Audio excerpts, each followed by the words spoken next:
பெண்மணிகள்னா என்ன சும்மாவாங்க? பல பரிமாணங்கள் எடுத்து பல வேலைகளில் ஈடுபடுறாங்க. குடும்பத் தலைவி, மனைவி, அம்மா, மருமகள், மகள், இப்படி பல பரிமாணங்கள். அப்பாவும் பசங்களும் ஆஃபீஸில் இருந்தும் ஸ்கூலில் இருந்தும் வந்துட்டாங்க. வாசலை தாண்டி, அம்மா எனக்கு ரொம்ப பசிக்குது, ஏதாவது சாப்பிட கொண்டு வாயேன் அப்படின்னு குழந்தைகள் கேட்க, ஏய் எனக்கு ரொம்ப தலைவலிக்குதுடி, டீ போட்டு கொண்டு வாடி அப்படின்னு கணவர் சொல்ல, மனைவி ஹாலில் போய் தேடுறாங்க, பெட்ரூமில் போய் தேடுறாங்க, கிச்சனில் போய் தேடுறாங்க. சரி மேலே படுத்திருப்பாளா அப்படின்னு மாடியிலையும் போய் தேடுறாங்க. எங்கேயுமே தன்னுடைய மனைவியே காணோம்.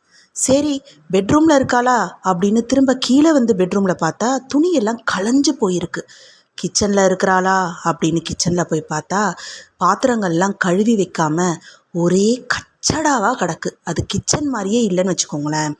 சரி அப்படி பிள்ளைகள் படிக்கிற ரூமுக்கு போனால் அங்கேயும் நேற்று பிள்ளைகள் படித்த புத்தகங்கள்லாம் வீசி கிடக்கு, களைஞ்சு கிடக்கு. எங்கே தாண்டி போன நீ, என்ன தாண்டி பண்ணுற நீ, வீடை இவ்வளோ கேவலமாக வச்சுருக்கிற அப்படின்னு தன் கணவர் திட்ட, பிள்ளைகள் அம்மா வீட்டுக்குள்ளே காலே வைக்க முடியலம்மா அப்படின்னு பிள்ளைகள் இன்னொரு பக்கம் கூச்சலிட, எங்கே போயிருக்கிறாங்க அப்படின்னு எல்லாருமே போய் பார்த்துருக்குறாங்க. அப்போ தாங்க வருது ட்விஸ்ட்டு. அப்போ தான் தன்னுடைய மனைவியும் அம்மாவும் காலை ஆட்டிக்கிட்டு காஃபி போட்டு குடிச்சுக்கிட்டு சும்மா இருக்கிறத பார்க்குறாங்க. இப்போதான் ஆரம்பிச்சிருக்கோம். பெரியவங்கள்லேருந்து சின்ன குழந்தைங்கள் வரைக்குமே, மா நீ சும்மா தானமா இருக்க, இதை செய்மா, மா நீ சும்மா தானமா இருக்க அப்படின்னு சொல்ல ஆரம்பிச்சிட்டாங்க.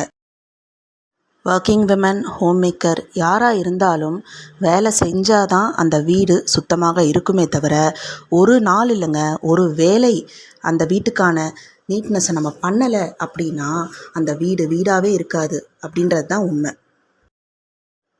வேறு ஒரு வீடியோவில் உங்கள் எல்லாரையும் மீட் பண்ணுறேன். பாய்.